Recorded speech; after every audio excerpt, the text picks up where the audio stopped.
Hold tight. Hold on to your hats, boys. Libas. Hello, good evening, and welcome to another episode of the Wednesday Week. Just what the flipping Nora are you lot doing? I'm still in there. I'm still right behind him. It was just a very well thought out tactical plan by Danny. I want goals. I can literally feel the steam coming out your ears. So it's like a fun little post-game snack. The Wednesday Week!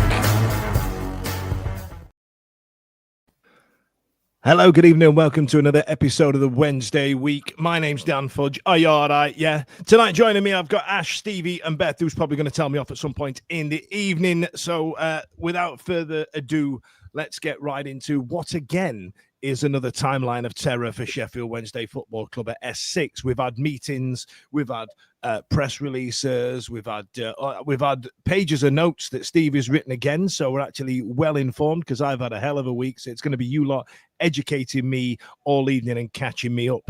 I wanted to reach out and send my thanks to Joe Cran for joining us last week, and thanks to the club for giving us something to talk about throughout the season.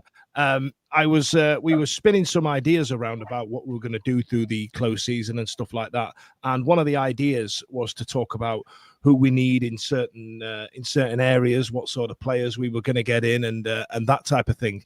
And in true Wednesday Week fashion, what I did was come up with a theme tune for what we were going to do. We're going to call the episode The Wish List. We still might do it, but I have spent some time on this. So I'm going to play you this, and this is what we're missing out on because Chansiri.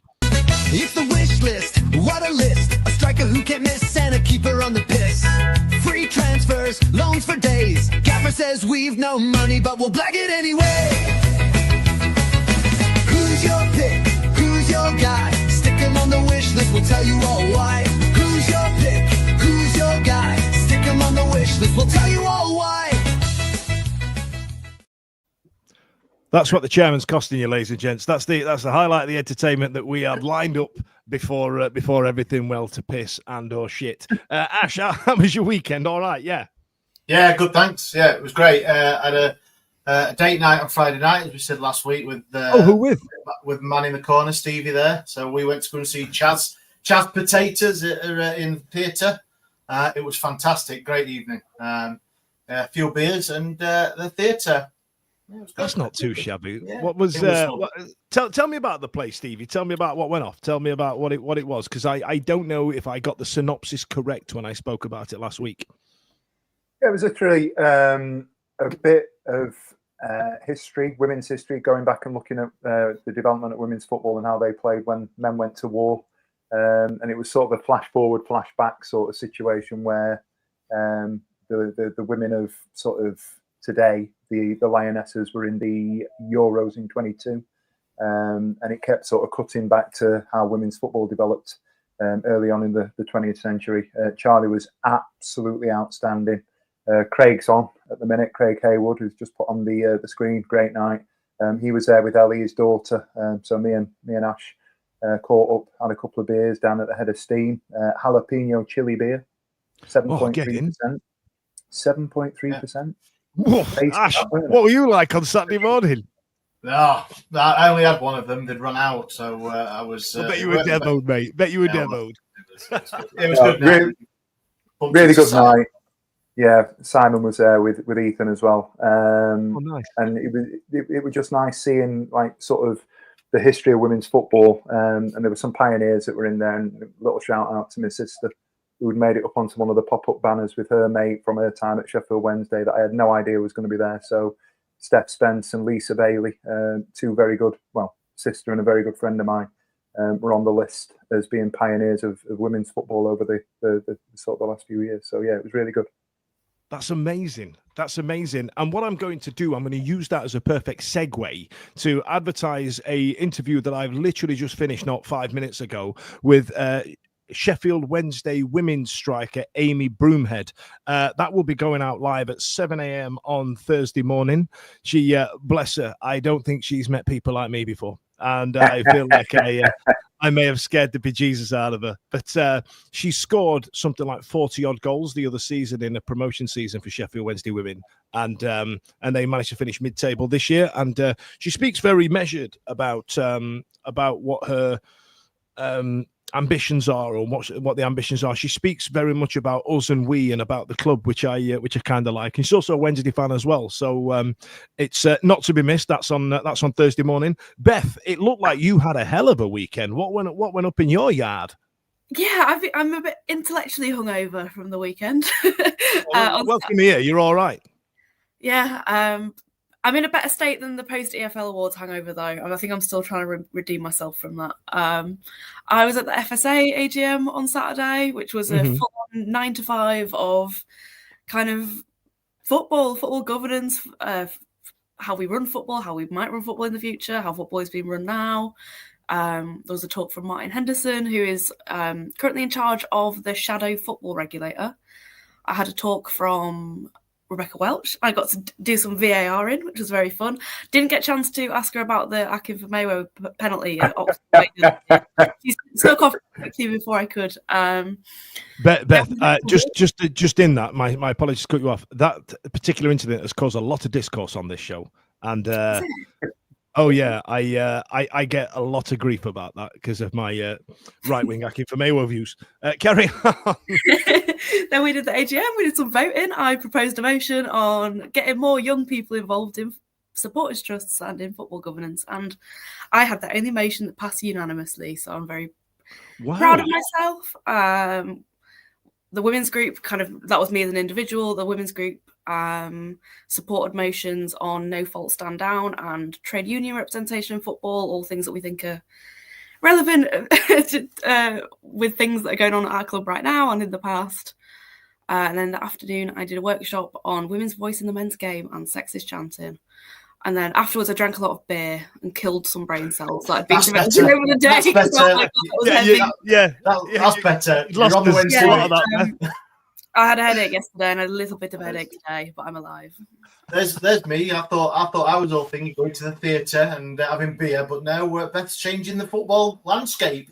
Yeah. I'm forgetting all about it from too many Guinnesses.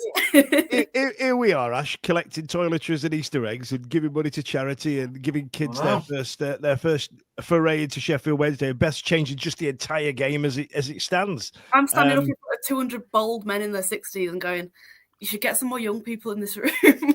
Oh, I bet that went well with them, didn't it? They love me. I bet it was like an episode of Bloody Newsnight. Get in, get in.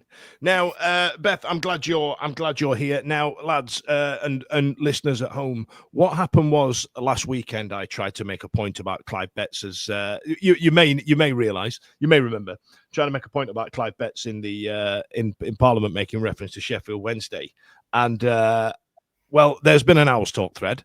There's been that. That happened, and then. More Owls Talk I can deal with, right? I can deal with Owls Talk. It's a lot of people who are quite passionate and stuff like that, and it's not the first time I've caused a stir on there. However, the worst bit of feedback I had was from Beth.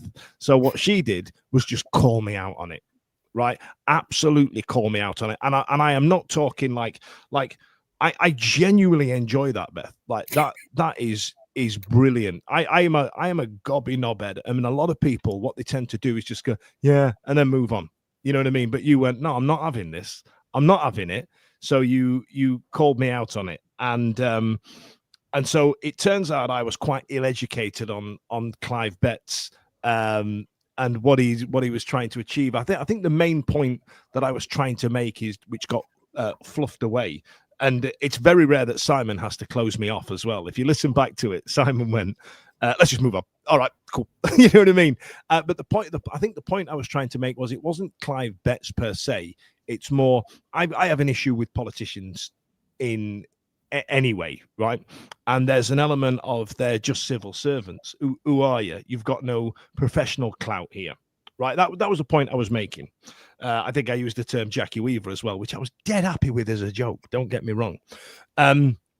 But then it transpired, and Beth educated me, boys. She absolutely schooled me on it. Sent me a good 4-paragrapher of telling me off of all those things that I said. So, Beth, I'm going to give you an opportunity to, on my own show, to double down and reiterate what it was you were telling me. Honestly, lads, fair play to her. She absolutely just called me out on my bullshit, and I was like, well, all right. Cheers, Beth. Carry on. Look, if a bloke's chatting breeze, I don't care if you're my mate or not. I want to backtrack and I don't even know what that means. I don't even know what that means. All right. No, did you not hear that, Ash? We're trying to get young people into the game, so we're gonna have to talk like young people. So allow it, fam. Yeah, okay. I'm sorry. I just dropped down a nice message on what morning was it? I've got the WhatsApp message up here so I can remember what I told you. Thursday morning, I've heard Daniel chatting shit about Clive Betts. I'm a big Clive Betts believer.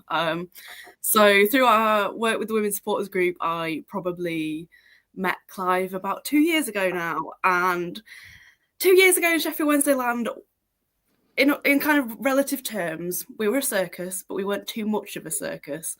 And Clive, big Sheffield Wednesday fan, was like, yes, things are okay right now, but look at all these red flags. Look at all these things that are eventually going to make us go, oh, shit. So I've been in meetings with Clive and the Trust in their former iteration.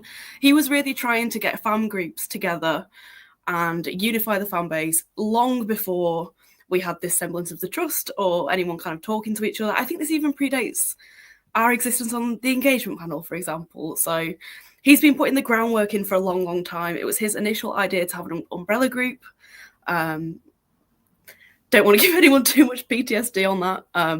But that's one branch of his work that he's been doing. He's been very good at trying to make fans talk to each other. And then I guess in his kind of professional work, I know how far back he goes working with people like Matt Rodder at Reading, so Reading's MP, who's kind of been helping them on the political side, through the turmoil that Reading have just been through.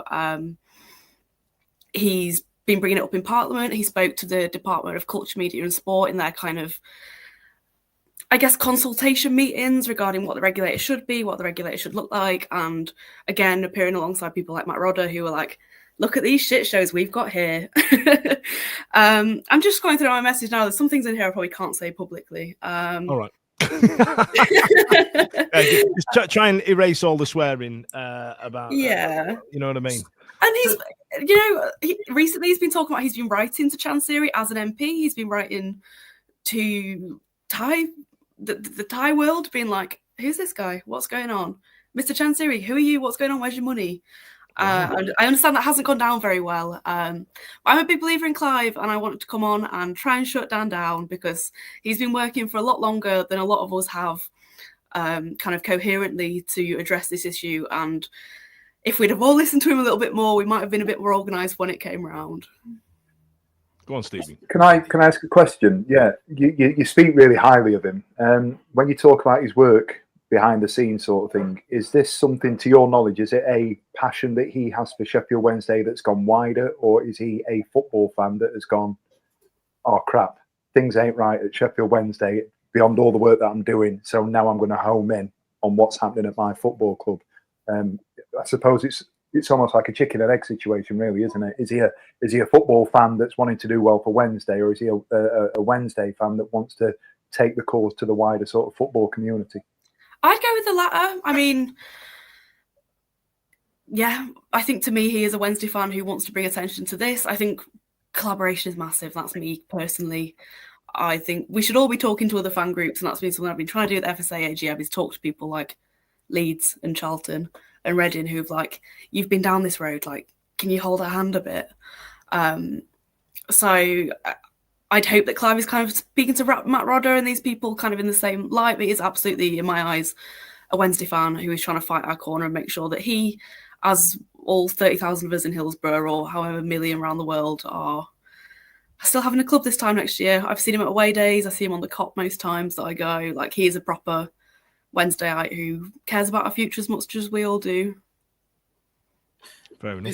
Is it just something, like I said just before we came on, is it something that he should be, oh, should he? Don't know if it's up to him, I suppose, shout about it a bit more, or it's documented a bit more, so people like Dan don't get the wrong impression, or they're ill-informed on how much work he's doing or how much influence he's trying to get on there. Because, like I say, you met him 2 years ago, but obviously he's been doing it a lot longer, no doubt. I've been on the engagement panel 4.5 years, I think it is. Never heard of him, and I don't think he's ever spoke to anyone on our panel. I know I'm not saying that's the thing, but do you know what I mean? Yeah. It feels like you've told us all the great things he's doing. I think he should shout about it. Awesome. I don't know if this is going to be a bit of a cop-out answer, but I feel quite aware of it. I feel like it's been... You work with him, Beth. You know him. I know, but like I've seen this on social media. I don't know if this is my algorithms or me like going in pursuit of like I want to watch the debate in the Department of Culture, Media and Sport about the incoming regulator. Like, yeah, I didn't watch that. Maybe it's because I mean, either. And then my Love algorithm Island, me. would love this. I see it. Maybe I will. Next time it happens, I'm going to send it to the Wednesday Week Twitter account. Right. All stay on the same page. And you're going to ruin our algorithms. No, I appreciate you, Beth. I genuinely didn't know any of this. I was the same as Ash, and it's almost as if I have a podcast in which I spout off and want to spark some debate. But I absolutely got eviscerated on Owls Talk, and I didn't understand why. I thought people would like to jump on the back of it. I thought it'd be quite engaging, but I was quite I don't know. I think I was more critical of his position, and if he's and I kind of agree with Ash. There's an element of if he's done all this, I kind of want to know about it because I've been doing this show for 15 seasons now. You know what I mean? And I didn't know. To me, he was just a geezer that got jostled outside the House of Parliament or something, didn't he? Outside the town hall, those type of things. But but having done some reading this last week, I know he's had a tough time of it in some areas, and I feel like what politician hasn't really? You know what I mean? Get him on for my Wednesday, Dan. Get him on. I tell you what, this I was going to wrap this up actually on the back of my Owls Talk thread and Beth chewing me out. I did email the office of Clive Betts to come on this show, and I put me black turtleneck on like I did the other month, and then we can have a chat and talk about what it is and about what he's doing and what his plans are, because I feel like let's give him a platform, let's reach out. But Beth, I really appreciate you chewing me out on that. Thank you very much, and all right. I want to say thanks, Owls Talk, but I don't want to do that. I don't want to do that. But put that on your website. Where's Ollie? Let's get a voice note of Ollie saying put that on your website. Am I getting cooked in the comments, Ash? No, not at all. No. There's some people saying that he's been doing it for quite a few years. A lot of people older than us saying not this one. Try SW5998 Walker. Says Clive was active when Howard Wilkinson was managing Wednesday, calling stuff out. I can't remember what it was about as I was young. As far as I'm concerned, everyone pile in. Good on you, Clive. And I meant piling on you, I think, on that one, Dan. Yeah, fair. I deserve a pile on. It's been a while. Rachel Ancliffe makes probably a good point, actually, and maybe against what I said. If Clive talks about it, he'll get accused of courting publicity, so he can't win. I think that's pretty much the tone of what I was saying last week, to be fair, that he was caught in publicity and he didn't really have the professional clout. Well, the irony. The irony of Dan Fudd saying he's caught in publicity is not wasted on me there, isn't it? And then I'll close this out with the last one. Gurgle, biggest U-turn since winter fuel allowance. Hey, listen. I'm allowed to do U-turns as long as it's educated and it's balanced. Because I'm a big believer in people planting their flag, finding out more information, and then coming the other side of it. I remember, was it Lizzo? She had a song and it used the word, and my apologies for this term. Within the song, she used the term spaz, and it's a well used term in the States for somebody who's a bit what we would say in this country cack-handed.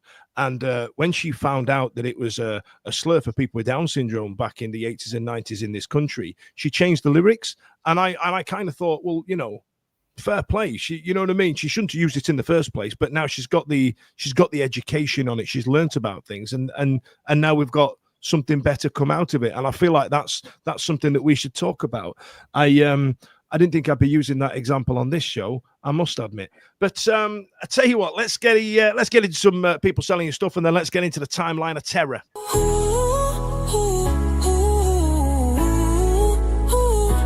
Hold tight, kids, it's advert time.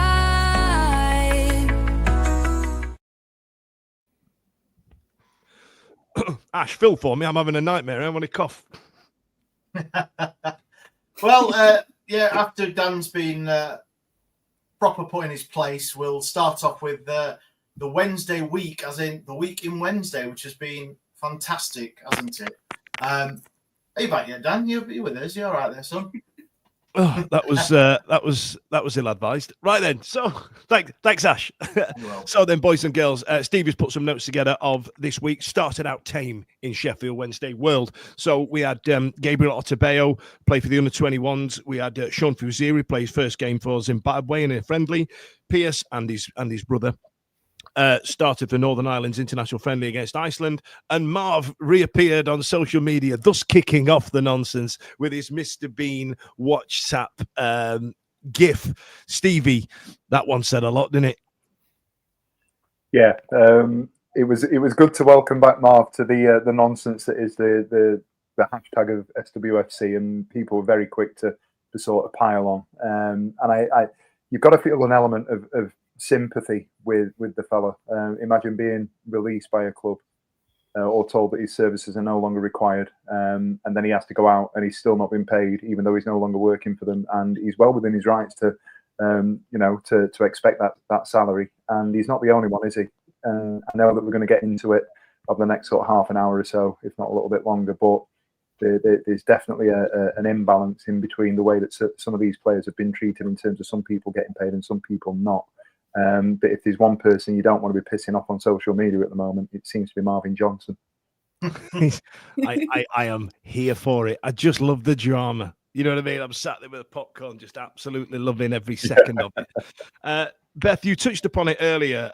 Joe Cran ran an article covering the drop in value of the Thai Union Group, which has impacted Dapon Chansiri's apparent wealth.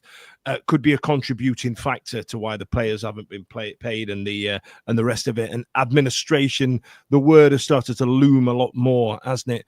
The Thais aren't doing well, are they? I feel like you mentioned earlier about Clive's email, they're probably sat there going, "Yeah, we know, pal. What are you telling us for?" Yeah, I think Clive said the reply.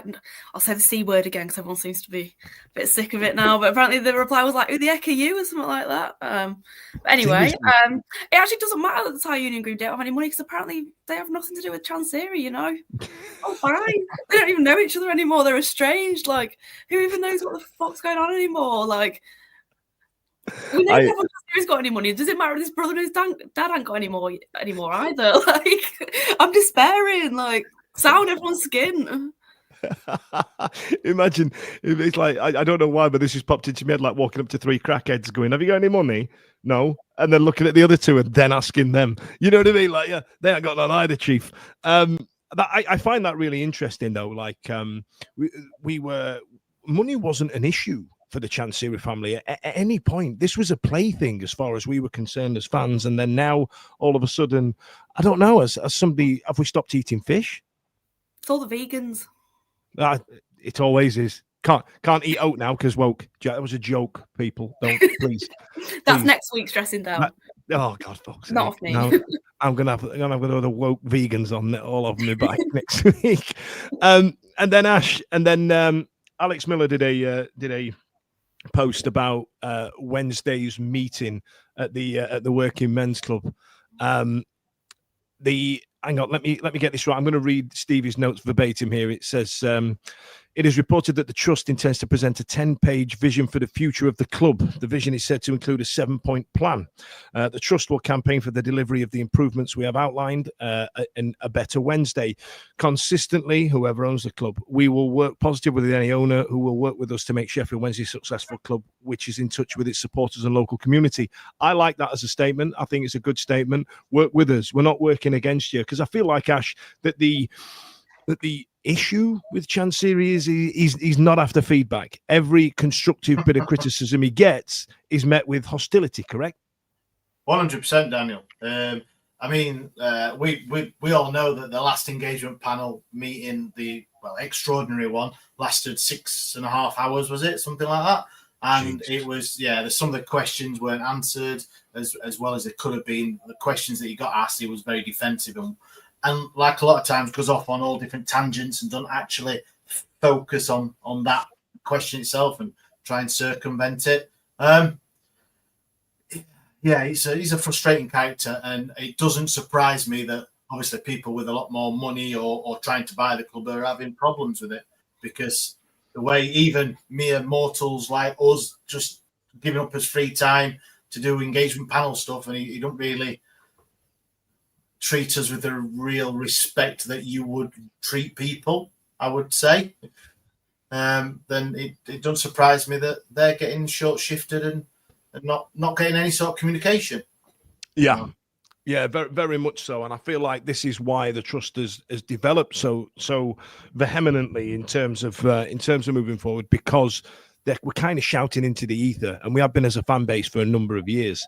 I must admit, I'm quite enjoying Jim and Rob's "Told You So" tweets. I must admit, they're entertaining me a little bit. But Stevie, let's get into the meeting itself on Wednesday night. It was live streamed. I feel I need to apologise to James from the Wednesday Till I Die podcast, because he did all the work and we just pressed the share button. And but I believe that there was a I mean, bear in mind, it's a hell of a setup to try and put something like that together, and fair play to the people who did it. Big shout out to the hero in the background doing the wanking gesture as someone was talking. Quite a fan of that. I hope it was in reference to who he was talking about rather than the geezer that was speaking. It was Simon with a Y who was speaking. Oh, right. Okay. So yeah, let's get into it then, Stevie. Have you got your notes in front of you there? Because I feel like, because I was on a train when it was happening, I could do with some more information on it, and I felt like you guys, just like Beth has done this evening, is educate me somewhat.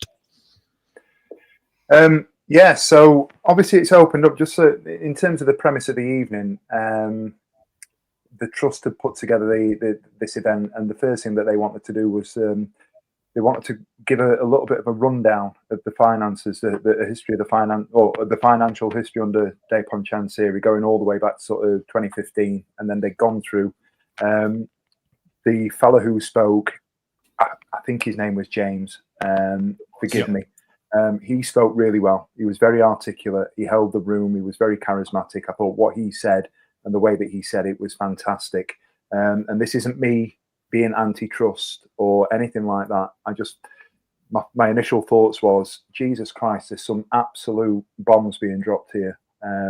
If this is all, information with substance and verification, then there are some serious questions that need asking, and those serious questions need to go back sort of 6-7 years. What sort of examples?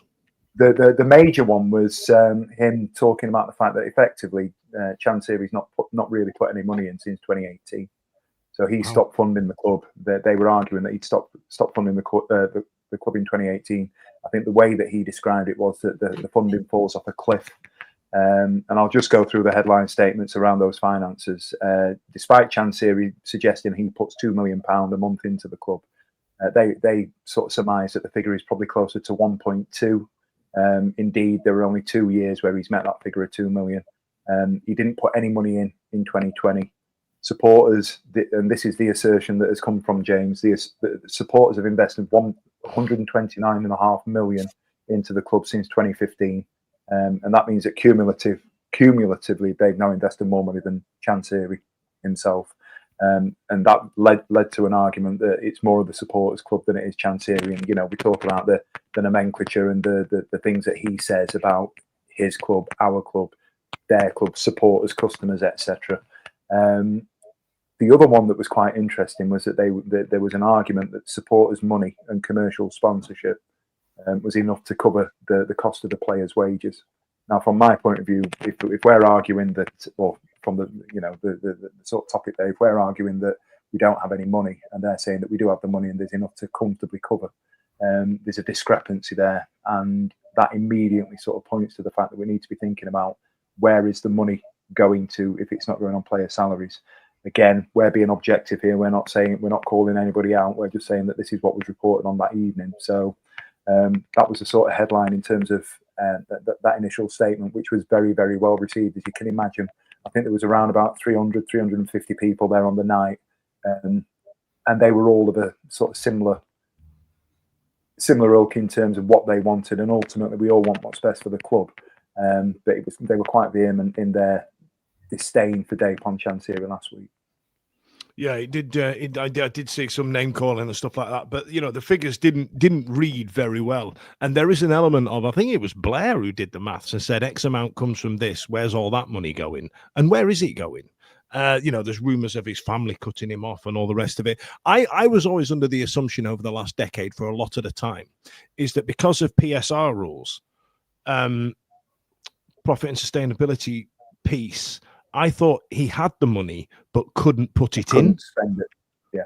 I thought that was it, and I was always under the impression. And then Ash on this show, and I remember it clear as day, when we got the point deduction. And then we went back to League One and all the rest of it. And Ash said on this show a couple of years ago, well, we've had the fine, we've had the points deduction. Why are we still losing money? Like, you know what I mean? And you kind of go, yeah. Like, yeah, why are we still losing money? You know what I mean? Because I think the issue that Sheffield Wednesday fans have had, Beth, over the last number of years, the last 30, 40 years, is that we're turning up, we're paying our money, we're doing our part, we're buying the shirts, we're buying the tickets, and why aren't we better ran?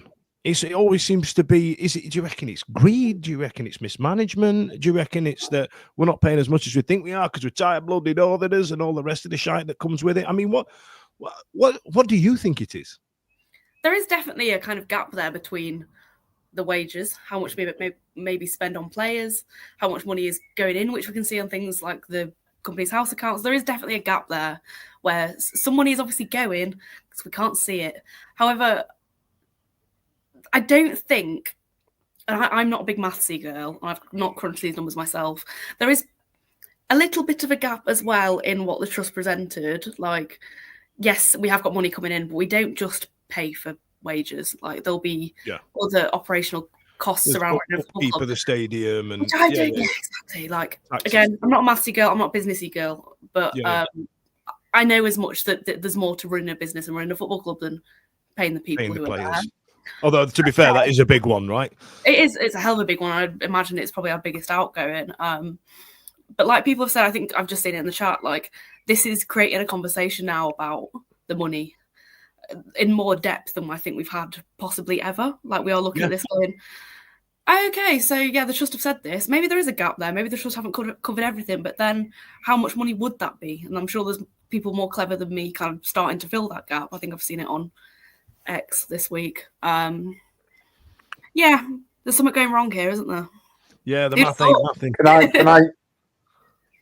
Can I just come in there, Dan? Sorry, I don't want to give it any sort of a massive platform, but it generated a conversation similar to the one that we've got tonight in the LMS group on Thursday. And friend of the show, Pete Lohman, is in that LMS chat, and people sort of lean to him. Is there any sort of substance in what has been said at this forum tonight? Is there any sort of verification for what's going on? And again, we're not opposed to what was said last Wednesday. It was a viewpoint. It was something that was discussed. And I genuinely believe that there is something going wrong somewhere, because we can't keep hemorrhaging money that that is going out of the club. He directed, and I'll try and get him to sort of share the links again so we can maybe post them. He directed us to Swiss Ramble. So if you watch the price or listen to the Prices Football, they do lots of work and refer to Swiss Ramble a lot. And he had some slightly different viewpoints in terms of the financing of the club. And I think it's very important that we sort of acknowledge that. And we're taking what has been said at the trust, and it rightly has generated a conversation that is going to get us thinking and talking about it and getting that platform and that voice. Because let's be right, I'm saying it in the right way, we need to put the pressure on to try and get our club into a situation where we aren't on June, whatever the date is today, 17th, 16th, 17th, waiting for pre-season, waiting for players coming back, waiting for management announcements. All of these things need to move forward, so the pressure needs to come. However, we've got to look at it from both sides, and I think it's important to look at that argument from the trust side, but Swiss Ramble's got some bits out there that I'll see if we can get out and sort of share as well. Yeah, okay. I like that. Now, there were some guest speakers there, Ash. We had John Newsom going in, somebody who's played for the club twice. We had Chris Turner who played, who I thought was very passionate in the way he spoke. Do you feel like their presence added gravitas to the situation a little bit? Because there is an element of what you're doing here. I know it sounds facetious, but I'm just. Do you feel like it adds to it? Yeah, of course it does. Yeah, of course it does. Ex-Wednesday players from a better era, shall I say, as well, coming to lend their weight behind the cause. I have to admit, in the group chat, I did question John Newsom because I always thought he was a massive Leeds fan. He's literally on Leeds TV. He works for him and all that. And I know we've had him on the show, so I don't know why, but I just thought, oh, that's strange seeing John Newsom there. But no, he's a massive Wednesday apparently. So no, yeah, of course. And I think Chris Turner got a lot of love for his speech. Obviously, I was going to say that he probably had a bit of fuel in him. And Hergel McGurgles just said, yeah, Turner had at least a few pints of passion. Loved it though. Why not? No, it's not hurting anyone from a few sherbets, is it? But then, yeah. And like I said, there were quite a few people on X that really commended him for his, because no doubt it's hard. It's his club as well, standing up there in a room full of people and trying to save his club as well. So yeah, why not? Yeah, good idea to get him turning up. Let's. I tell you what. I'll ask Stevie this next question. I'll come to you in a bit, Beth. But Ash, do you want to smash a few comments up about how people felt about the trust? See, have we got any contrasting opinions on there? Because I feel like, as Beth was saying earlier, this is the most unified we've been in a while in terms of it. I appreciate and probably this is where Jim and Rob have probably been a bit frustrated with the fan base. I appreciate that we haven't all been at the same place when it comes to the Chansiri out question. I gave him a lot more time than I thought, but then again, there was an element of I didn't go to the football for that. But then now we all seem to have got to a place where it's all come together a little bit, and I wondered if anybody else had any contrasting views on it, Ash. No, really. John's been on plenty of people. This is in reference to obviously the financial bits. Plenty of people not agreeing with the figures, but getting people talking about it is a positive thing, and that's what Stevie alluded to as well. Yeah. Walker, it was to empower the fan base into being more vocal. It worked for me. Yeah. I think that's the best. That's the best way I've heard it described. If I'm honest. Go on, Ash. And the last one with them, J Blogs, I think the trust were clear that the funds generated from supporters, including Sky TV monies, etc., should at least cover wages. They said it will. They did say it still wouldn't pay for everything. So fair enough. And then we'll get to that in a bit. That wrong, yeah. Sorry. Now, Stevie, there was another speaker there, Simon Quick from 1867 News, did a bit of a speech. What sort of insight did he offer? He seemed to allude to the American Consortium coming in. Oh, I'm sorry, I'm not wearing any pearls to clutch right now, but carry on. He basically, I'm just going back to the notes, he basically offered a current position in terms of the ongoing search for investment or takeover. Which again was largely centered around the American consortium that had come in, claimed that bids had been sort of made and conversations had been had, and they went on the week leading up to the non-payment of players. He said that they were willing to make a bid, or they were willing to do business there and then, and that might have covered the cost of the wages, but it was turned away for whatever reason that may have been. So. Yeah, he spoke passionately, as Simon does. He spoke in support of the American Consortium. He spoke in support of driving change and bringing somebody else in that would potentially offer Dapon Chansiri what Dapon Chansiri had asked for when he said, "Find me a buyer." And I feel that sort of "find me a buyer" is something that's going to stick with Chansiri for a hell of a long time, because whilst people are going out and finding buyers, there's a discrepancy between finding a buyer and finding a buyer that can meet Dapon's vast and extortionate request and expectations. Yeah, I feel like as we get further down the timeline, there's going to be more pop out about that. So Beth, I'm sorry, I need to come to you about this. So in terms of Simon from the 1867 News account, he speaks a lot about the American Consortium bid. Do you feel like it's some kind of, the more cynical between us will go, he's clearly one of Adam Shaw's pals and he's only ever speaking about that one. like, I know, and I see this on X all the time. What's his role here? He's not talking about Turkish bidders. He's not talking about Saudi bidders. He's just specifically talking about this American consortium. Is that because that's the only bid, or is that the one that he's affiliated with? And I appreciate I'm putting you on the spot here. Don't get me wrong, but I feel, in order to back you up a little bit, if you need it, I feel that that's the way it comes across to me, and I think that's the way it comes across to a number of other people, is that, like, you're just shouting about your pal's bid. And don't get me wrong, he's done some solid work, and he's brought in conversations based on what Walker said earlier on when we put that comment up. But I feel like there's a personal vested interest in this. Would you know what I mean? Am I being out of order? Yeah, I commend the energy and the time he's putting into this. Something that he brought up in the trust meeting that went very quiet was towards the end. He seemed to allude, or not even allude, say quite specifically that he'd spoken to the chairman, and the chairman had pretty much said, yeah, I think I need to sell now. And have we heard anything about that since? Where's the proof? Apparently he's not talking to no one. Like, there's something, again, that's a bit... What you all gasping at? Because there's no fucking way you've spoken to Dave Chansiri. I thought I'd said something really bad then. You all No. It might have done. I just realised. I'm going to go there. Help her out, Stevie. Help her out, bless her. Sorry, Beth. Gravity, right on the spot. Gravity behind gravity. That one Oh. Sorry, I'm very tired. Yeah, there's an interesting podcast he's been attached to that's come out this week, hasn't there? What's that one? Have you not seen it? Oh, the flat Earth one as well. Oh, good lord. No. Yeah, well, each to their own on that, though. If that's what this is a total different subject. If he's trying to find a buyer for your club, I don't think we can begrudge him wearing a tinfoil hat now and again.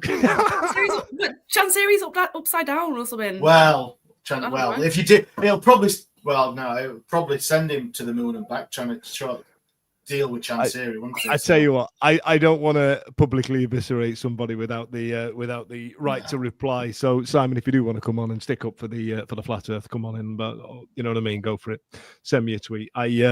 I feel that there you are speaking about the other bid far too much rather than the club as a whole, which is I guess my point through all that. But let's move on, Ash. Have we got any other comments, by the way, before I move on to Thursday?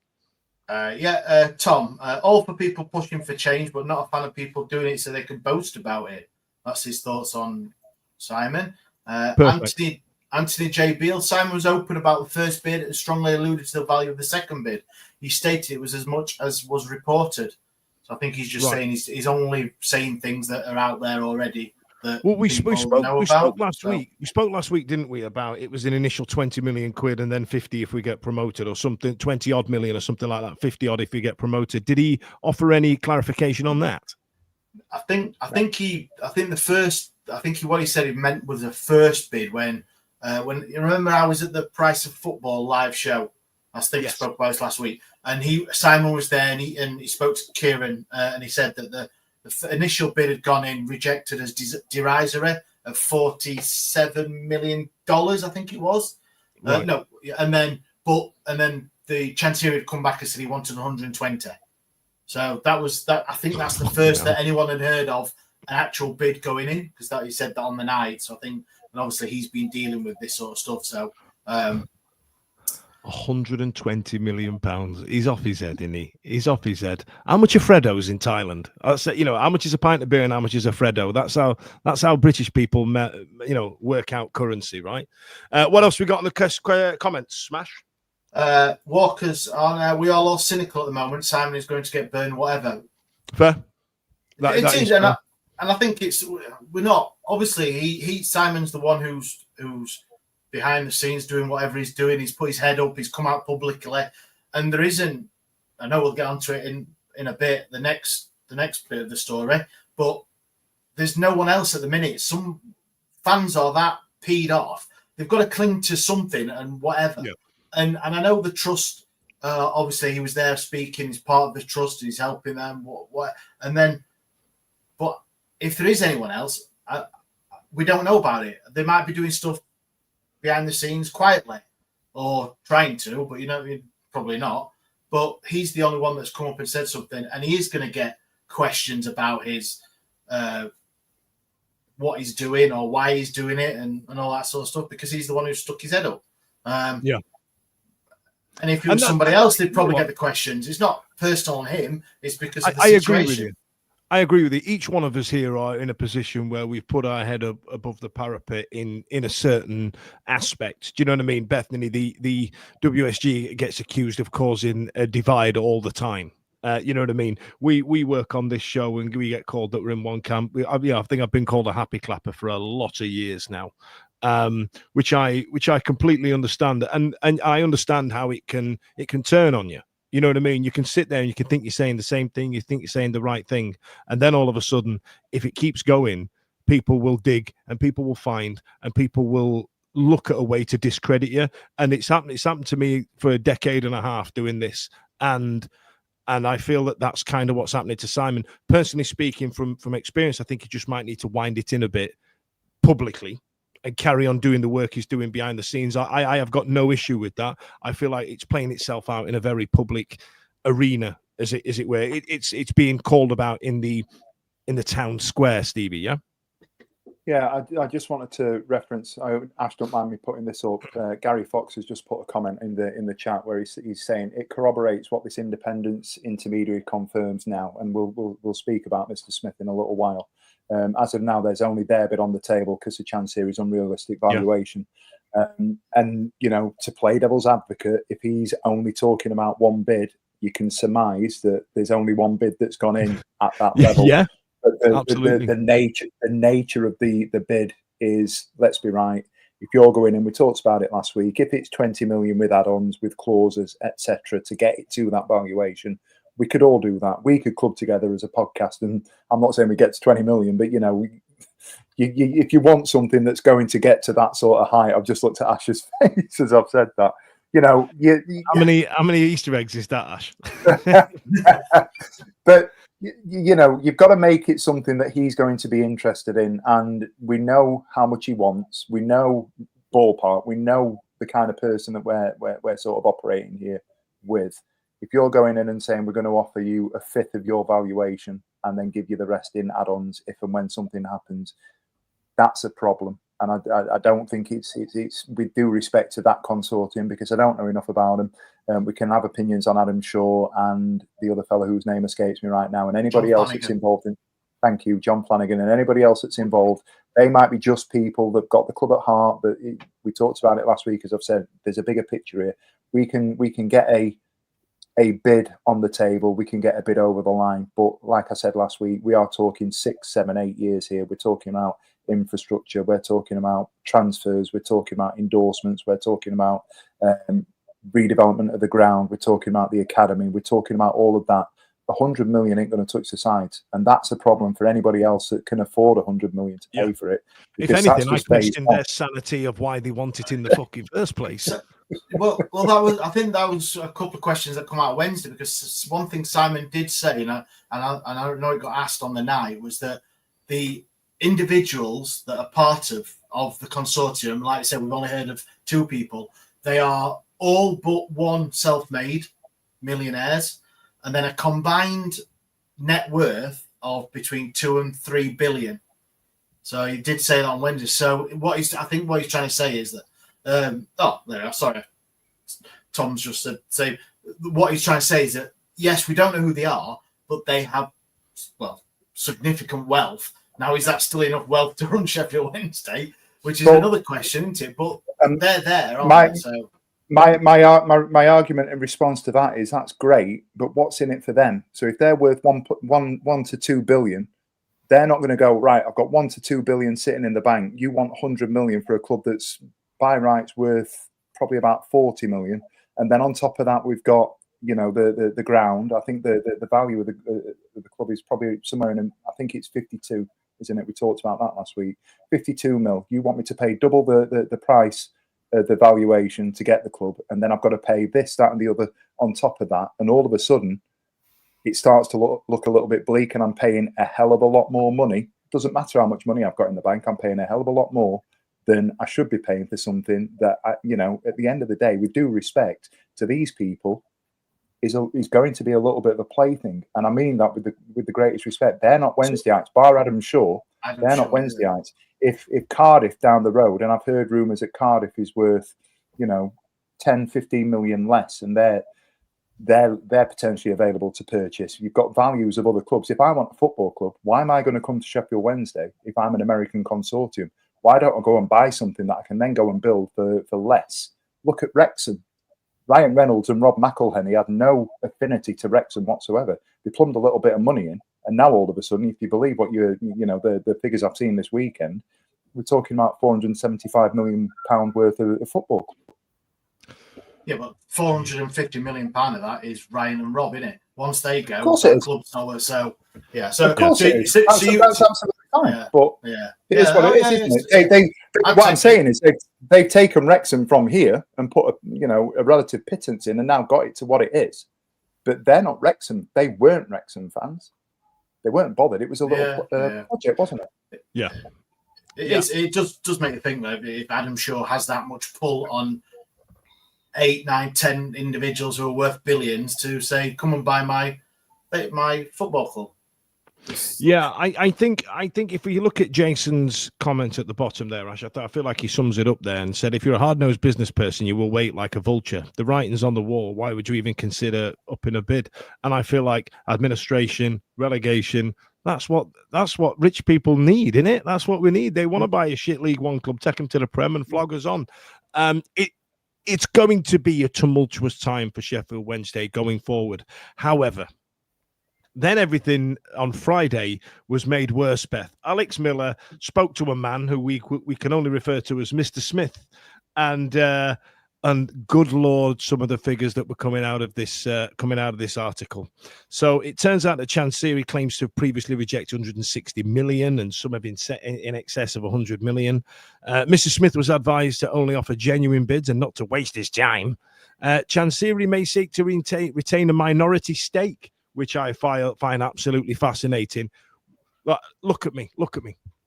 We don't want you here. Get lost. Like, clip it. I want to keep a bloody stake. What's the matter with him? And then Mrs. Smith has gone to interested parties to evaluation for the club and has effectively been laughed out in negotiations, with others saying they wouldn't touch this with a barge pole. I feel the 160 million comment is about 8 years old. I think I saw on X the other day. Is that right? I think I remember, and this is that in one of our EP meetings a while ago, I think he did mention it, that he'd had an offer. I think it was after the playoffs. So probably I don't know if it was the first year or second year. So yeah, I think that was when we went up, if my brain serves me correctly. Before I get onto that, two things. This is the first time I've been partial to Stevie's notes, and they're fantastic. But I think next time you should improve them by going, "Dear Diary, today Mr.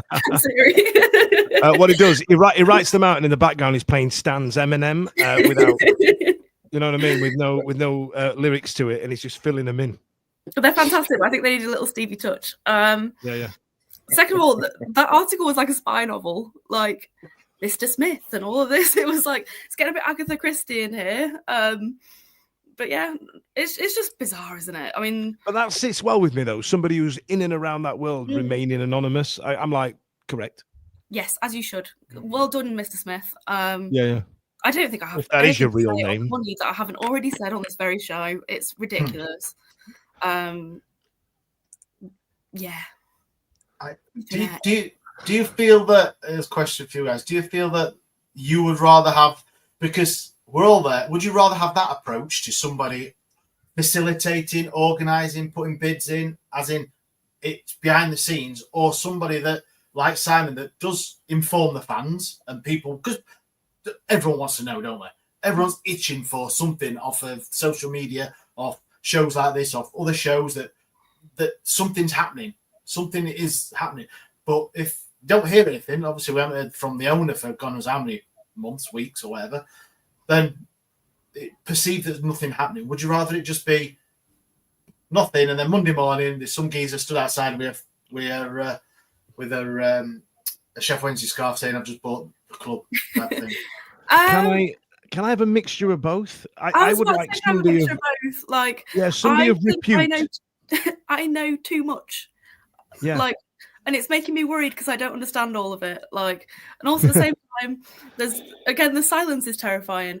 I don't know how much people followed the Reading situation, but I followed it quite closely because I was scared about us and also because of my job. Do people know who Huang Kang is? He was I think he's a character on Street Fighter 4. Perhaps.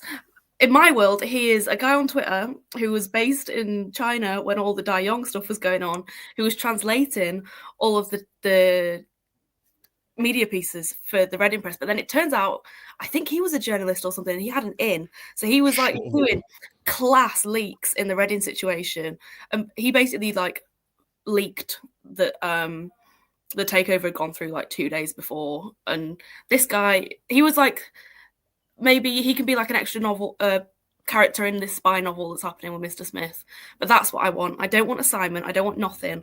I want a nice, mysterious Twitter account that's got seemingly no personal game in it. I want like a... We've got so many characters in this lovely Sheffield Wednesday story with the @Chansiri accounts and Mr. Smith and Simon. We need someone super mysterious now. I want... Wendy leaks. We'll have Wendy leaks. Yeah.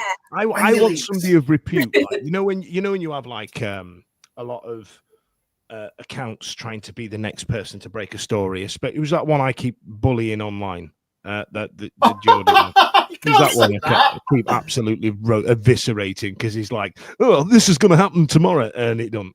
But Fabrizio Romano. No, he actually gets a lot right, right?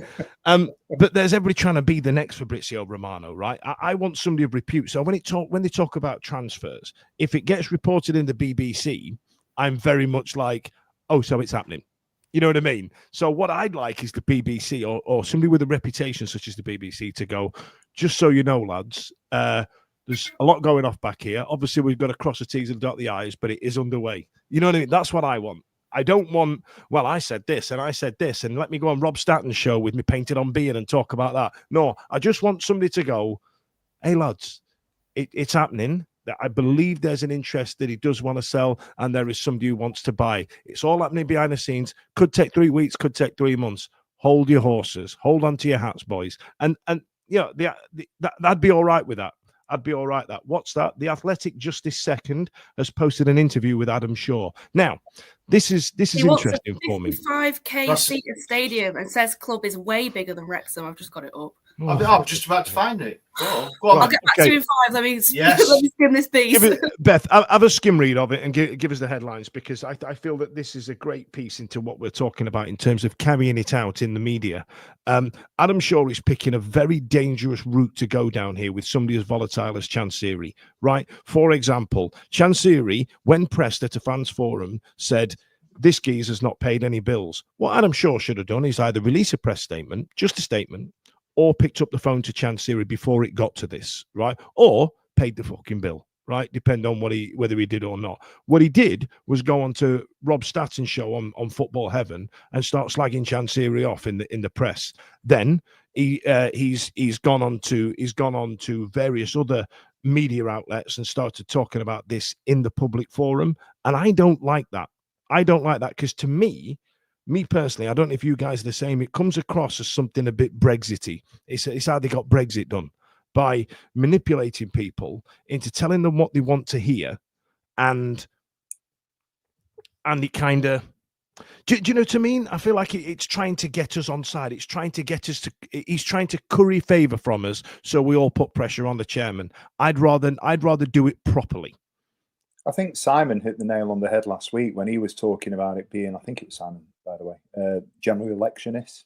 It has that sort of feel about it, doesn't it? It's propaganda slash, a political campaign that is being played out in the public. And what I would say, I agree with what you're saying, Dan. But what I would say from the Mr. Smith point of view, my personal viewpoint, and I'd like to think that certain people would share that viewpoint as well, is that I don't want to see it all played out on social media. I don't want to know what bids have gone in. I don't want to know what's happening, certainly at the formative stage. You know, and if you're getting towards the end, the knock-ins of a deal being done, you're going to get to a point where eventually somebody's going to go, right, we've made a bid and we're having negotiations. And then the people, like you've just said about the BBC, the people that you trust, the people that you know that you can lean on to sort of verify something. And I'll go back to the financial talk that was at the trust and at the forum. I hope he doesn't mind me saying this, but I spoke to Alex and I said, oh, because he was there, and he sort of said, that's some sort of mind-numbing information there. And he said, yeah, I've got some work to do now, because what he wanted to do was he wanted to go and verify that everything was correct. And you know, people don't go out and say things that without in that, at that sort of level, without any sort of verification. And the only thing that I would say is, if those trusted sources of information aren't tweeting about things, if they're not saying things, if they're not reporting things, because that's their job at the end of the day, then I'm going to hold fire and wait until something official comes out. Because at the moment, you know, we know that when they start saying these things, that's as close to official as it's going to get without any that's sort what of... I mean. That's what I mean by somebody reputable. Exactly I know Adam, I know Joe and Alex will not release anything unless it's been verified. And if they say this is happening, then it's happening. You know what I mean? Like which is yeah. Like that article with Barry Bannon today. I feel like that's what it is. Right then. So Beth, I'm gonna literally once again for the second week running piss Stevie off and just skim over his notes and his extensive background, and then we're going to spend the last 15 minutes breaking news. You know what I mean? That's what we're going to do. Okay, so Saturday happened. We had the Wrexham emerged as they were courting Barry Bannon. I feel that would be a great move for him, if I'm honest, given everything that's happening here. I don't begrudge him. Footage emerged of Danny Röhl being interviewed at a charity tournament near his home, and he was talking about the culture of the UK, and the pub culture of the fans is very special. It seemed a little rehearsed. It didn't really give anything away, did it? And then there was also a news emerged that Danny got called back from holiday from reluctant Nico on the X's, and we've had nothing since then, have we, Ash, on that? No. What's your thoughts on that? Because like he's had 6 weeks off. He flew out on the day after the last game, didn't he? So he flew out. Understandable. Want to get back to the family. Nothing wrong with that. 6 weeks is an awful long time, isn't it? And if he's not been actually doing anything in the background, because you've seen other managers have been doing bits and pieces and on socials and signing players, and I know we can't do that, but you would hope that he's had a bit of a finger in some pies, just ticking over. You know, like you're on holiday for a while, I just have a look at my emails. Yeah. Shall I just have a look check? I know I'm not working, I shouldn't, but you know, there might have been something. Yes, exactly that. It's exactly. I don't see it. And he's under contract, so I suppose you could say to your boss, "Look, you've had your boss could say you've had 6 weeks off. Yes, you come back to the shit show, but yeah, I don't know." There's an element of well, fuck you, pay me as well. You know what I mean? And 6 weeks is a long time for me. Anthony says he's a teacher. Do you get the summer off, Stevie? Hey, you know what? I've sat in a meeting tonight and said that I'm going to work the first day of the 6 week holiday. Yeah, well, you're such a hero. Oh, you're such a hero. Dedication. Look at you. Dedication. Ashley, I have started a few comments there, and then if you want to get through them, and then we will talk to Beth to break our news. Yep, John Winfield has been on saying Trump won the election by being on every popular podcast and dominating Twitter. Sure, he's doing the same ploy. Well, he knows where he wants to come. He knows where he wants to come. If he wants to have a chat, you know. He's doing the same ploy, but there's a difference between trying to order somebody to sell their thing to you or trying to curry a vote. And I don't think Adam Shaw kind of realizes that. This isn't a court of public opinion where we have a vote and go, now then, everybody, who do you want to sell the club to? Do you want Chansiri to keep it? Or that vote doesn't happen. You know what I mean? It should be Chansiri he's talking to because it's his thing. Carry on. I think it's clear Chansiri doesn't like Adam Shaw and will not want to sell to him. So if this group of anonymous sports people, business people, whoever, really want to buy it, do they just forsake Adam Shaw if he's not going to sell to him and get someone else to front facial front of it. I don't know. The facial front. Football Insider Dan, the guy who chats bollocks. That's from That's Ben. him. He can jog on. Anthony J. Beale, but is Chansiri doing it properly? Also, Nope. Fudge? No, he isn't. No, he isn't. Chansiri, for the first time, has shut the F up, and we haven't heard from him. Normally, we can't shut him up. Yeah. And Walker's been on Chan's exit. I'll vote for that. Chan's exit. Chan's exit. I'd have just gone with Chexit or Chansit, but Chexit. Right, okay then. So Beth, I'm going to give you an opportunity. This is yours. So I want you to talk about breaking news, ladies and gents. There's been an article from The Athletic talking about what is the article? Give me a gist, Beth. The headline reads, potential Sheffield Wednesday owner calls for 55k seat at stadium, says club way bigger than Wrexham. So it's an interview with Adam Shaw, and it's been conducted by Matt Slater, who's very high up at the Athletic and ex-BBC. You know, this is going to give me the in the meantime, though. Let's get one of these out of the way. The rumour mill. Give me the gist, Beth. What's happening? Where was I? So, Mr. Adam Shaw, as the headline reads, he wants a 55k seat at stadium. He wants us to have one of the best academies in Europe. And of course, we are way bigger than Wrexham. Direct quote. Let me find that one. That was quite good. Sheffield Wednesday are nowhere in America. We sell 0 shirts and have no commercial presence there. That's got to change. With the World Cup in the US next year and with the individuals we have in our ownership group, we could easily become Florida's English football team. I think Florida suits us. All these memes about like Florida man. We are like the Florida man of football clubs for sure. There's a little bit of clarity, I guess, over the consortium. I don't know if I've seen before that it's 16 people, which includes current and former Major League Baseball players, an ex-Premier League star, and if the deal can be done, a well-known celebrity.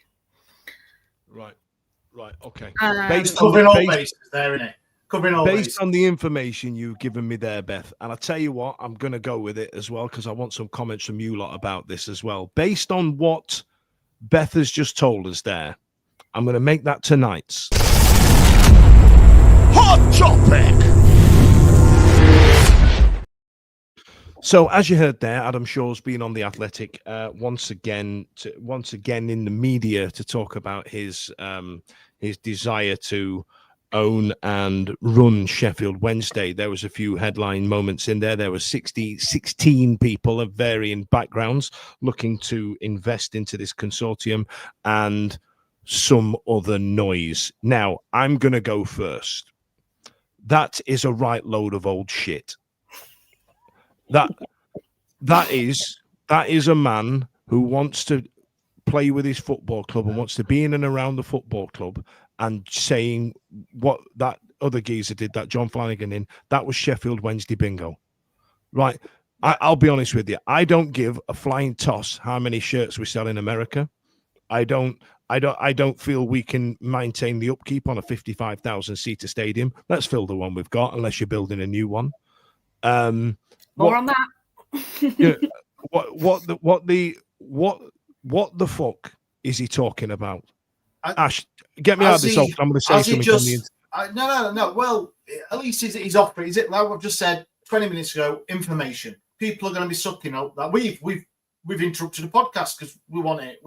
We're talking about it. He wants that, but I just feel that saying 16 people, which is quite a lot for me. But then massive again, red flag. I don't know. I don't know how many consortiums people it takes to make a consortium.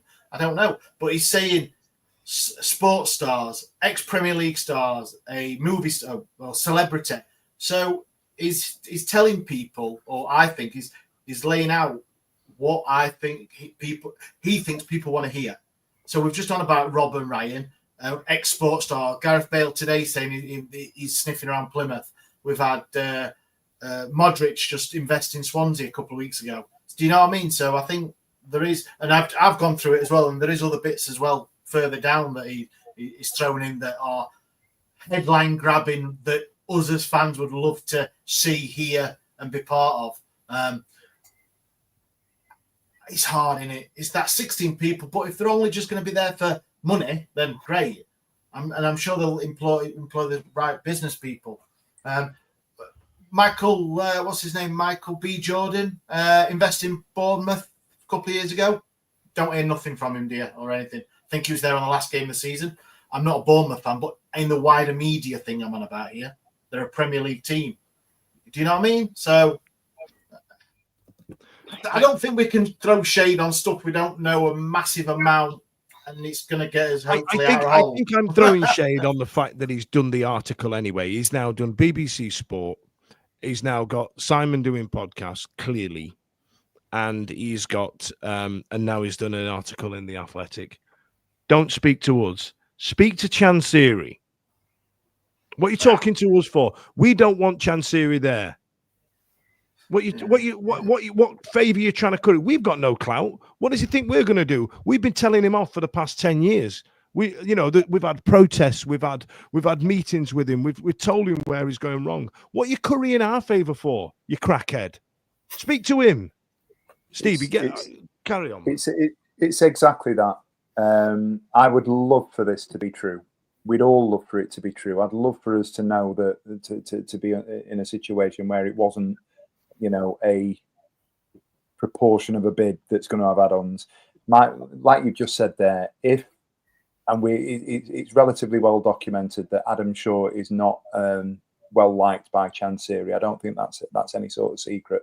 So if Adam Shaw wants Chansiri's attention and he's got a Hollywood celebrity, he's got 16 people, he's got people that are £1 to £2 billion in the bank, rather than just go to, right, I'm going to go to The Athletic.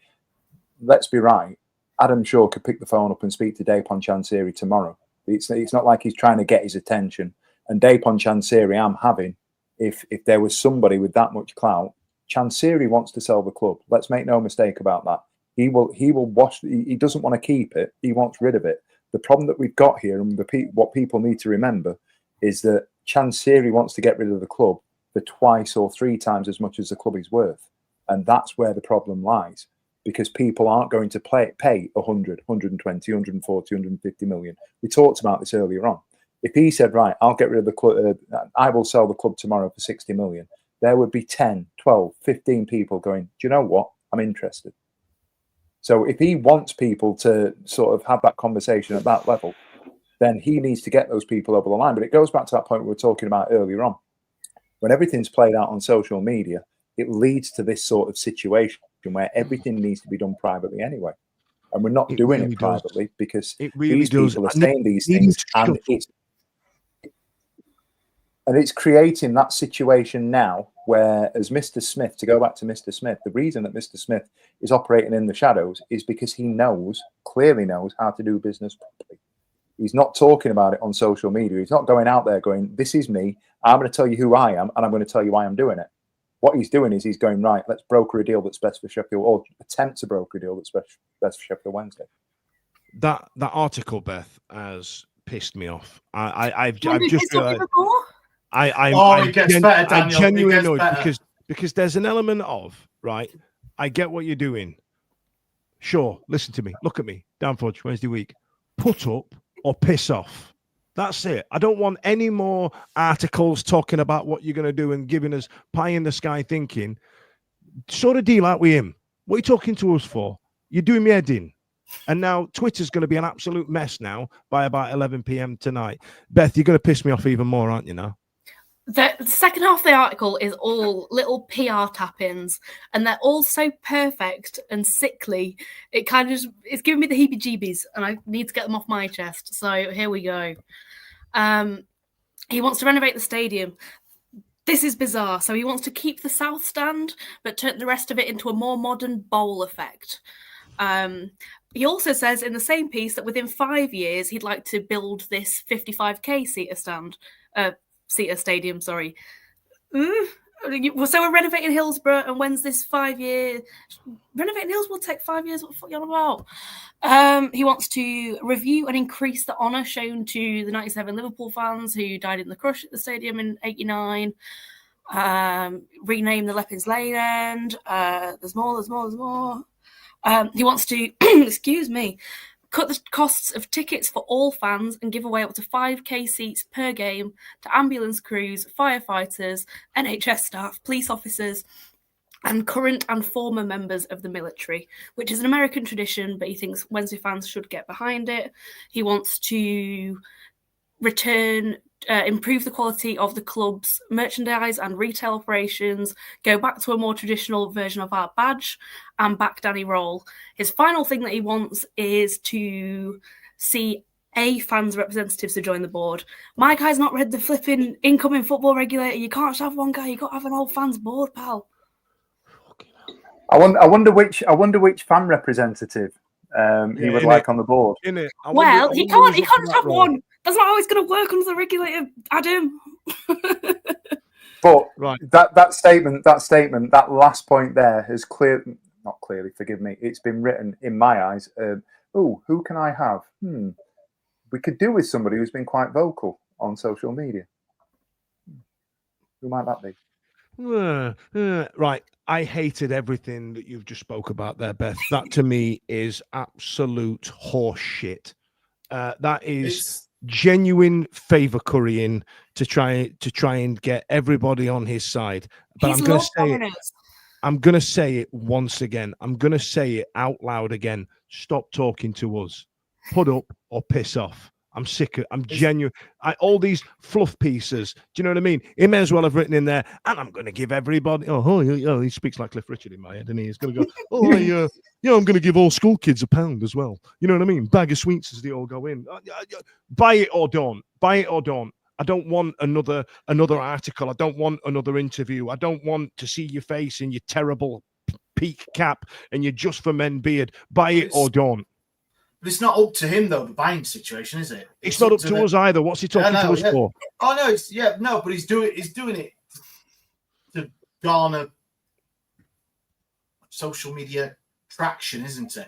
But you can't buy a club with social media traction. Yeah, I know. He wants to talk to the owner, but I don't think anyone's, apart from a couple of people, I don't think anyone spoke to the owner.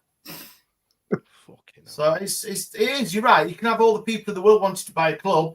If the guy who owns the club has got stupid expectations, then there's no point. You can shout, you can do all the interviews you want and stuff. But yeah, I agree with you. I think he is saying things that, as fans, you look at them and go, "I want a 55,000 seat. It'd be great to give free tickets away if we could. It'd be great to do this.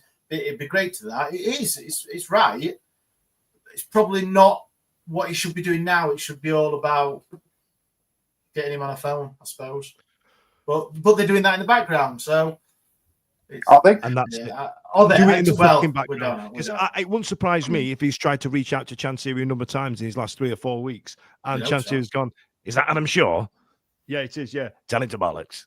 And then sat there waiting for Turkey. So why is it 20 million?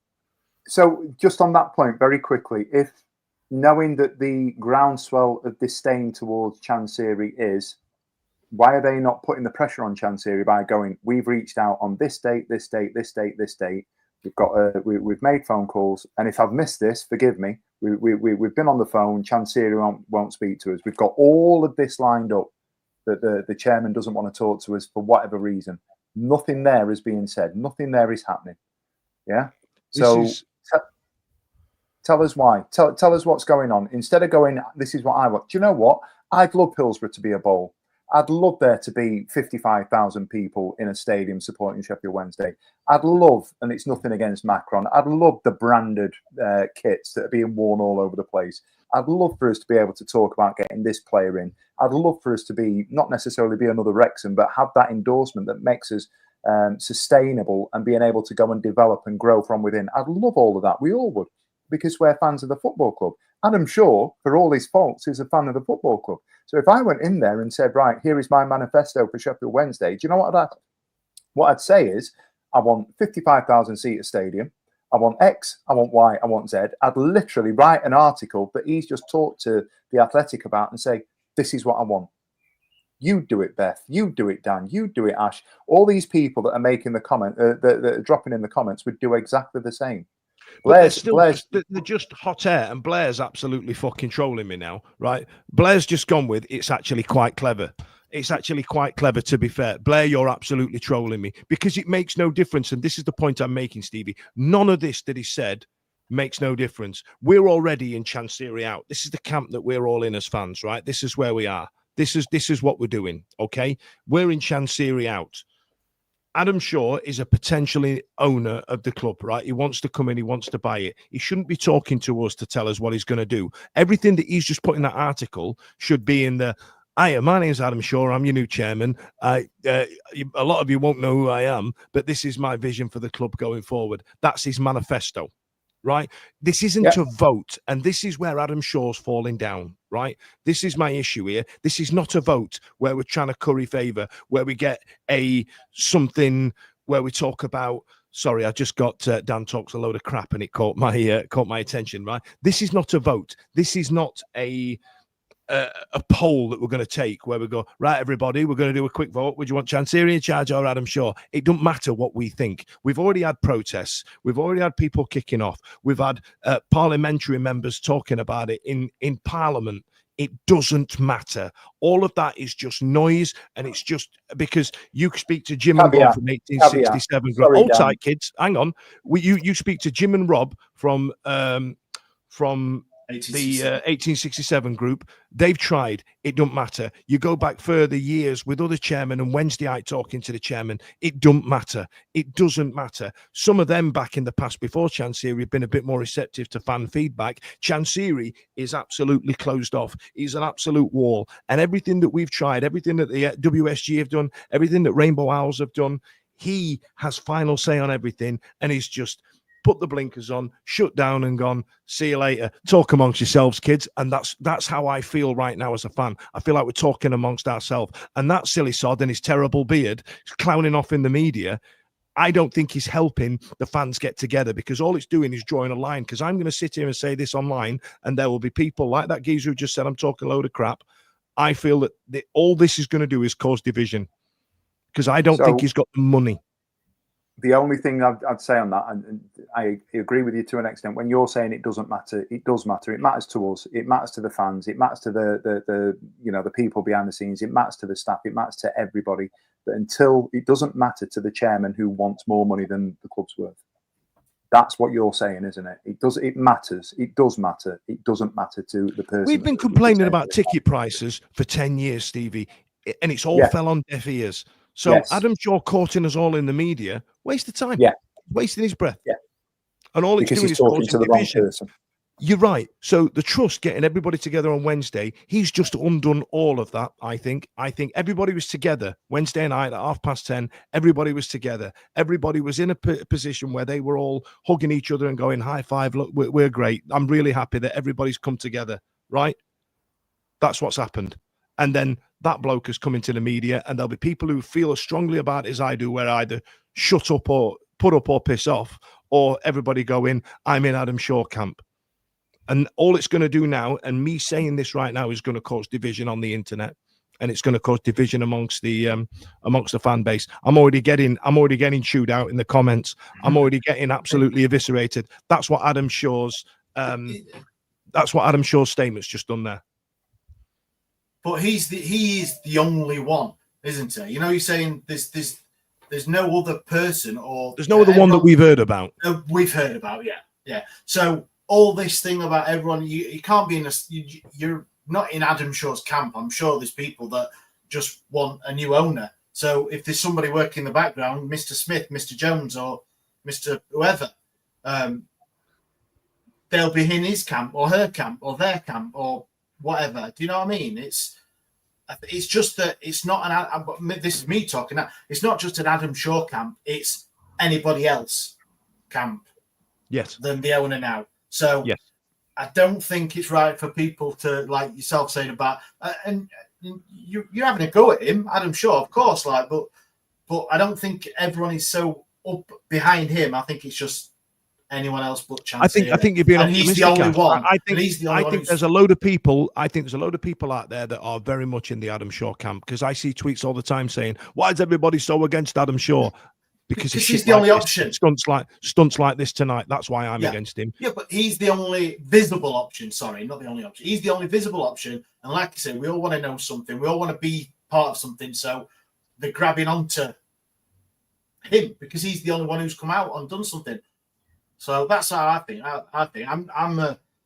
I'm more skeptical about Adam Shaw. I'm like you, but I'm not going to just jump on him. And I feel that everyone's put their weight behind his consortium when there may be other options about.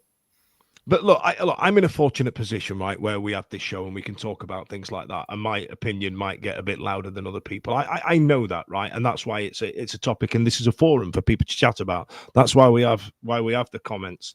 Am I being out of order, Beth? Bring some semblance of normality to this while I have a drink. No, I'll try my best. I agree with you as well to an extent. I think there is something about this that is uncomfortable with me, and especially I got the exact same feeling, but to a lesser extent, with the John Flanagan interview on BBC Sheffield. Like, he had a list of all the tap-ins. He knew exactly what to say to put a smile on people's faces. Say the word massive. Yeah, say the word massive. Give him a new stadium. Cut the ticket prices. Give him some good players. Say Premier League. So all these Sleeping things. Giant. Exactly. All those things on BBC Sheffield. I was like, oh, people are loving this, and I'm feeling a bit like you're like love bombing me a bit. You're a bit like over familiar, caught in of these fans. This is that on steroids. I'm just like, what the fuck? And I think even with some of these, miss, which is also a little bit alarming. Like, I think some of these are quite contentious, and maybe he's gone too far now.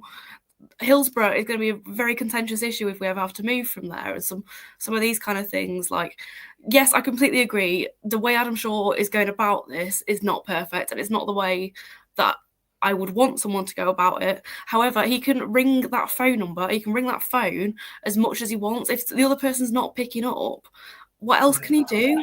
Like, I could bell my mum's phone, and if it's dead, or she's blocked me. My mum's not blocked me. She's great. But I can't believe you're comparing your mum to ring Chansiri. as much as I want. And if your phone's dead or if you've blocked me, you're not going to talk to me. So I'm going to go and tell my mate that you're a bitch. Like, you're sorry, you're right.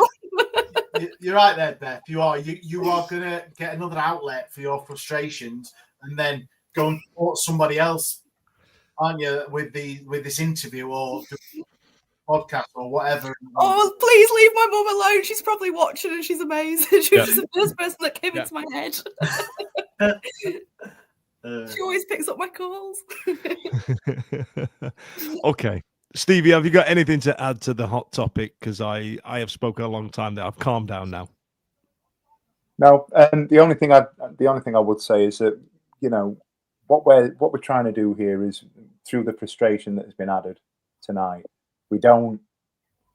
If Adam Shaw's bid is legit, I think ultimately, and he's got a way of proving that his bid is legit, and we've got 16 people, whatever the number was, that are in a consortium. I don't know how many people are in football consortia, by the way, as a rule, and I know it will differ. It's 16. Just as a sidebar, though, Stevie, do you not feel that 16 people is far too many people to have an invested interest? Hence me saying, I don't know if that's a realistic number. It does seem big to me. I thought it was like 4 or 5. Do I want 16 people running Sheffield Wednesday? No. If I've got 16 people that have come together to run Sheffield Wednesday with Adam Shaw as a mouthpiece or a focal point, is that a good look from an optics point of view? Who makes the decisions?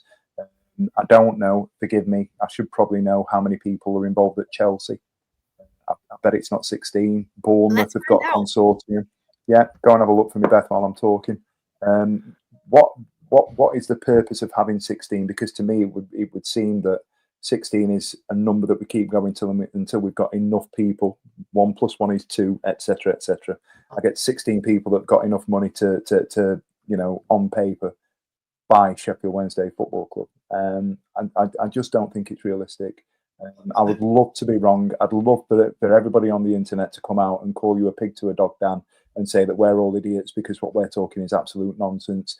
And if that be the case, then, I'm not going to do a Gary Lineker will podcast in our underwear or anything like that. But what we will do is we will happily eat humble pie. I think 16 in a consortium is more than what actually work at the club now, I think, isn't there? So that's more registered players than we've got. Yeah, it'd be.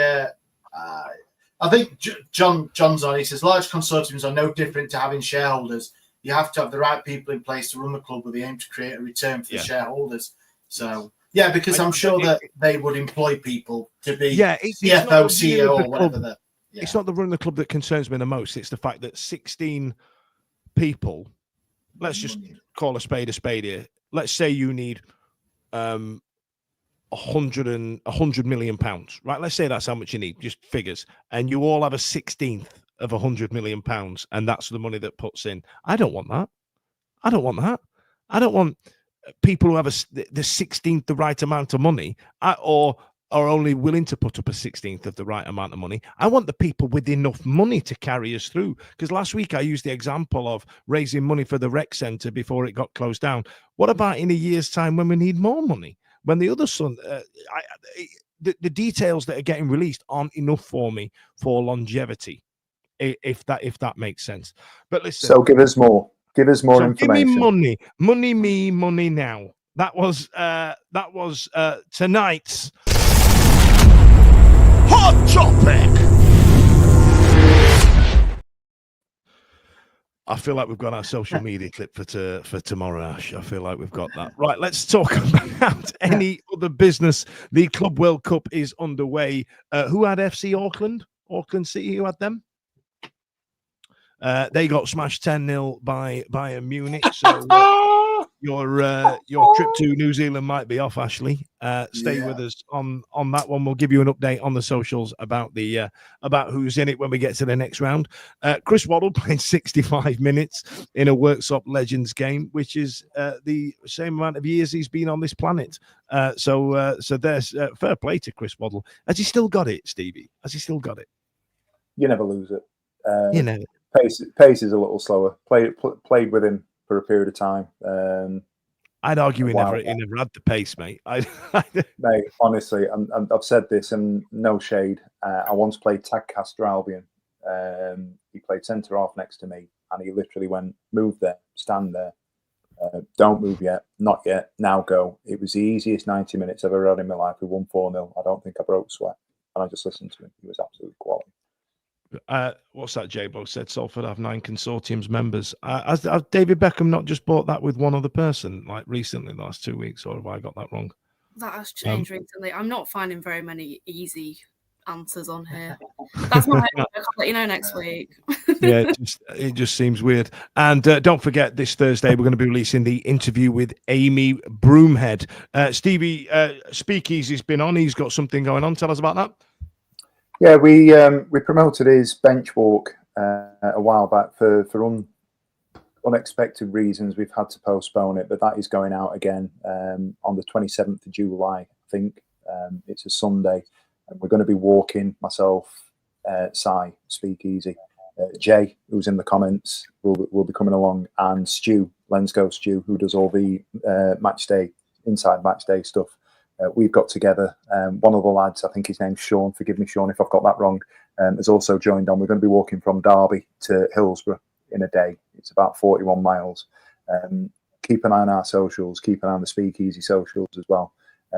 We are going to be sort of pushing it. You don't have to do the full 41 miles, but it's all for very just causes that I'm going to be sitting down with Simon tomorrow to have a chat with or about, and then we'll be sharing that on our socials later this week, just to sort of try and drum up a little bit of publicity for what is a phenomenal cause. If you want to get involved, if you can get involved, by all means, have a look at what's going on and drop on. I agree. I really like him. He's a top guy as well. Beth, thank you for joining us this evening. It's been an absolute pleasure. Thank you for being our media host as well, and giving us the headlines from the latest propaganda to come out between the Just for Men lips. Ash, am I seeing you soon? I can't remember. Have we got anything in the book? Oh, yeah, we're going to the Open Air 90s Disco in Sheffield in a few weeks. That's right. And also next week as well, Stevie and Ash are going to be working on a very special project, which we've actually got to buy some kit for as well. So stay tuned for that when we announce that. You guys have been absolutely outstanding this evening. Thank you so much for getting involved and being a bit measured. Thank you, Beth, for giving me school on the history of Clive Betts. I'm going to go and have a lie down because I think I've done a blood vessel. So if you see me tomorrow with capillaries burst all around my eyes, I'll grow a ridiculous beard if I could. That's all the same colour. See you later. Every week, live from 8 p.m. It's the Wednesday week, bringing you football analysis. He came in. I think he scored a goal. Bringing you banter. Yeah. Bringing you responsible life hacks. Met you wonderful souls at 10 a.m. for some shots. The Wednesday week. 1, 2, 3, 4 live. Available on all social medias. Obviously, this goes out on YouTube and as well as all the other social media out there, podcasts, etc. The Wednesday week 24-25 season. Join us. Put on your podcast.